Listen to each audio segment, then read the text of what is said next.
হ্যাঁ, ইনশাল্লাহ।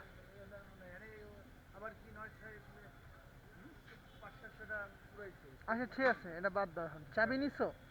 চাবি কই? শিওর? পকেটে?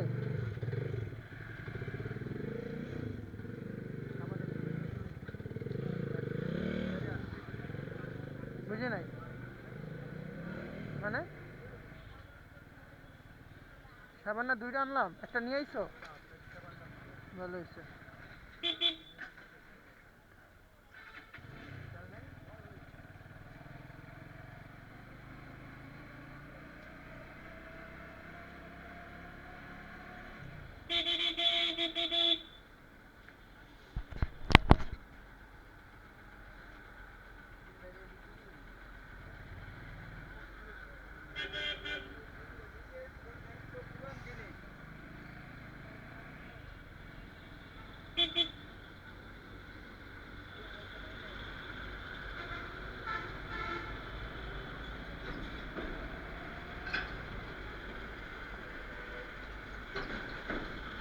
মানে এটা বিশ্বাস করার মতো না যে রাত রাত বাজে 10টা, সাড়ে 10টা, এখন হচ্ছে অবস্থা। রাস্তায় খালি ট্রাক আর ট্রাক। আর এবার রাস্তায় পুলিশে ভরা। পুলিশ, সেনাবাহিনী, এনএসআই সব রকম প্রশাসনের লোক এখানে আছে। বেশি দুর্ভোগে পড়ছে যারা প্রাইভেট ইনস্টিটিউট এবং জব যারা করে, তারা হচ্ছে বেশি ঝামেলা বেড়ে গেছে, কারণ গাড়ি ঘোড়া নাই, লোকাল বাস টাস কিছুই নাই। অনলাইনে যে কোনো গাড়ি বুক করবে এরকম কোনো পরিবেশও নাই, মানে পরিস্থিতি নাই। কারণ পাঠাওতে আমি দেখলাম একটা গাড়ি বুক করার জন্য অনেকক্ষণ, দীর্ঘ 1-1.5 ঘন্টা হয়ে গেছে, বাট কোনো বুকিং টুকিং করার মতো না। সেটা খুব কষ্টদায়ক একটা ব্যাপার। It's very painful.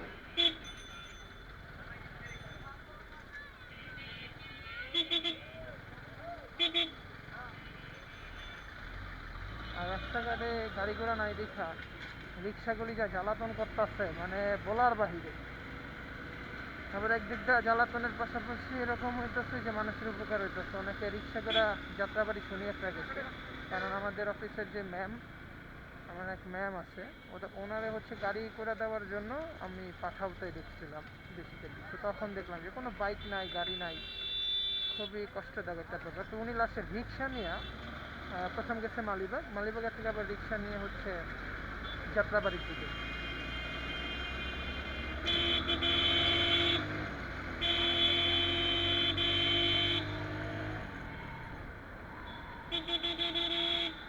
উল্টা পথ দিয়ে রিক্সা চলতেছে, গাড়ি চলতেছে, একটা রিস্ক একটা ব্যাপার।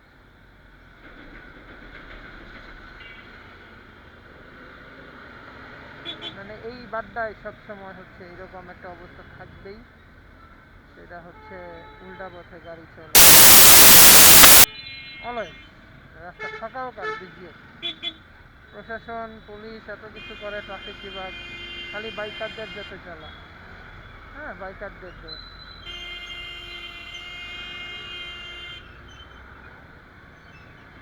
আরেকজন পাগল হয়ে গেছে, মানে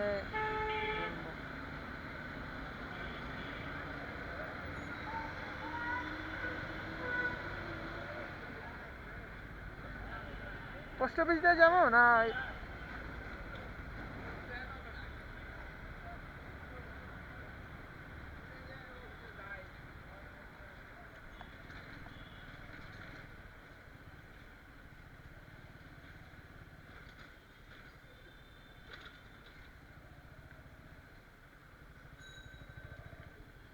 আমার বাইকের মনে হয় তেল ফুরাই গেছে। যা তেল ভরছিলাম, সার্ভিস টার্ভিস রাফ টাফ চালায়া তেল মেবি শেষের পর্যায়ে। সার্ভিস তো দিলাম কালকে মাত্র। তো কোন তো খাবে, গাড়ি চলতে হবে না। এই রাস্তা দিয়ে আইতেছে না, এক হলে রাস্তা ভাঙা আর পুরা গাড়িটা মাইখা যায়।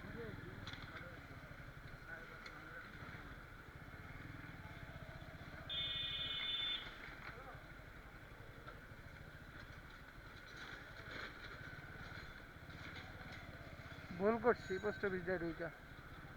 গাড়িটা আমার হাইজে আস্তে আস্তে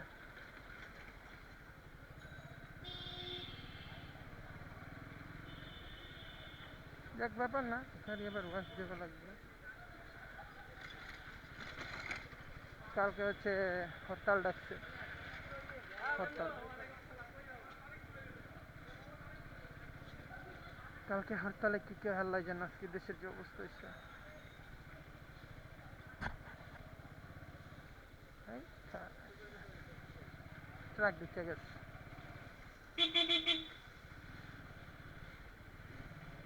পুরা বিভীষিকাময় একটা অবস্থা।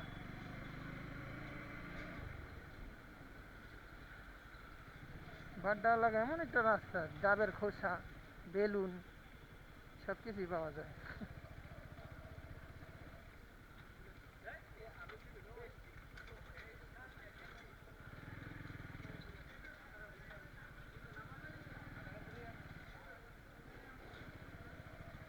নদীমাতৃক দেশ বাংলাদেশ, নদী এখন সব জায়গায় দেখা যায়, খাল পুষ্কুনি, নদী, ডোবা, নালা, দিঘি।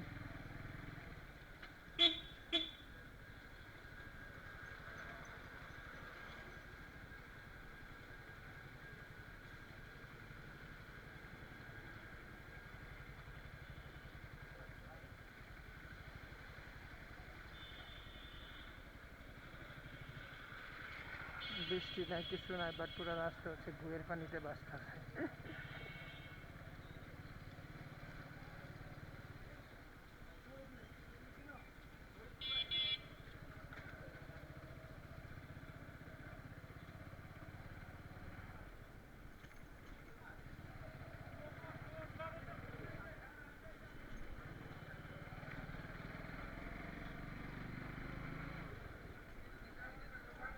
বেসিক্যালি আমার বাইকের যে প্রবলেমের কথাটা সকালে বলছিলাম, এটা হচ্ছে চাকাটা যখন মানে জোরে ঘুরে তখন কোনো প্রবলেম হয়নি, একদম সিম্পলি আস্তে ঘুরলেই যায় চাকাটা জ্যাম হয়ে যায়, মানে কি যে চাকাটা লক হয়ে গেছে।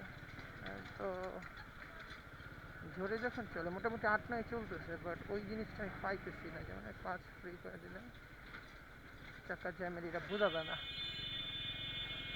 আর একটা জিনিস আমি নিজে ভালো মতো জানি না যে আমার ক্যামেরার এঙ্গেল ডিরেকশন সব ঠিক আছে কি না। আর যেই দামি ক্যামেরা, সকালবেলাও মাঝে মাঝে মানুষের চেহারা বোঝা যায় না। ইনশাল্লাহ এটা চেঞ্জ হয়ে যাবে। ক্যামেরা রিসেন্টলি কেনার চিন্তা ভাবনা আসছে, একটা বাজেটের ব্যাপার আছে।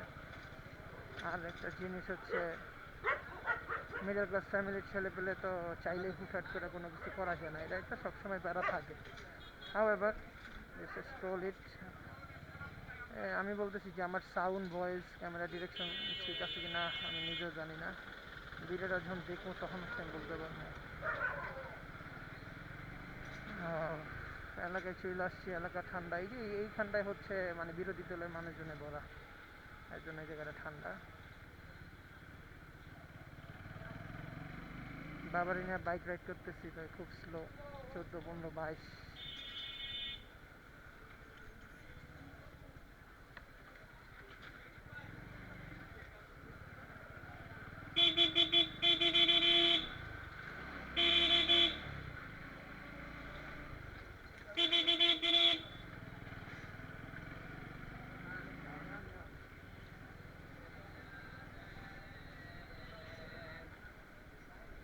আর পাইবা এখানে আসছে, আনার আছে।